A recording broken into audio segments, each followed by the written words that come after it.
श्रीराम समर्थ. सद्गुरू श्री ब्रह्मचैतन्य गोंदवलेकर महाराज यांचे प्रवचन 27 मे.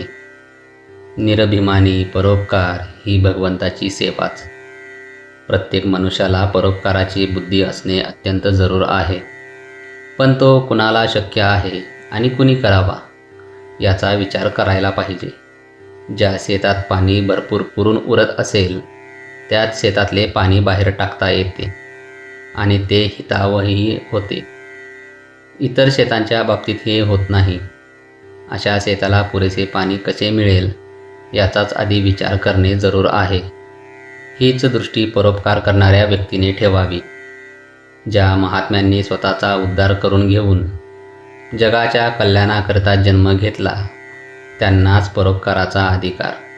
मग प्रश्न असा येतो की इतरांनी परोपकाराची बुद्धी ठेवू नये आणि तसा प्रयत्नही करू नये की काय? तर तसे नाही. परोपकाराची बुद्धी आणि प्रयत्न असणेच जरूर आहे, परंतु परोपकार म्हणजे काय आणि त्याचा दुष्परिणाम न होऊ देता तो कसा करता येईल हे पाहणे आवश्यक आहे.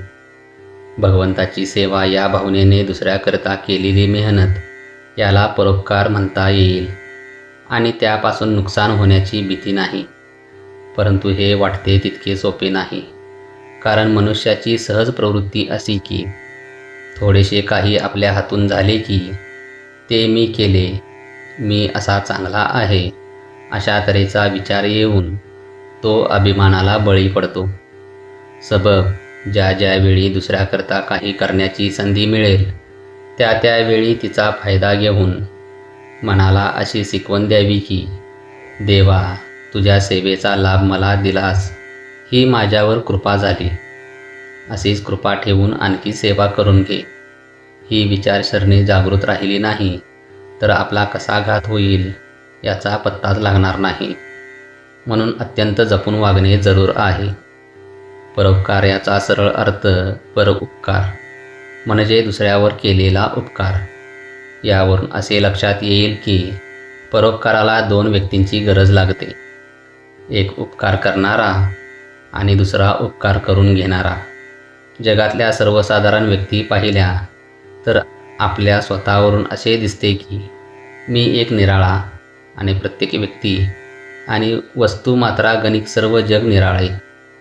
मनाच्या या ठेवणीमुळेच जर आपल्या हातून दुसऱ्याचे कधी काळी एखादे काम होण्याचा योग आला तर मी दुसऱ्याचे काम केले ही जाणीव होऊन अहंकार झपाट्याने वाढू लागतो. म्हणून परोपकाराच्या बाबतीत अत्यंत सावध राहण्याची सूचना सर्व संतांनी दिली आहे. नामात राहिले म्हणजे अहंकार नाहीसा होऊन सावधानता येते आणि चित्त शांत होते. जय जय रघुवीर समर्थ.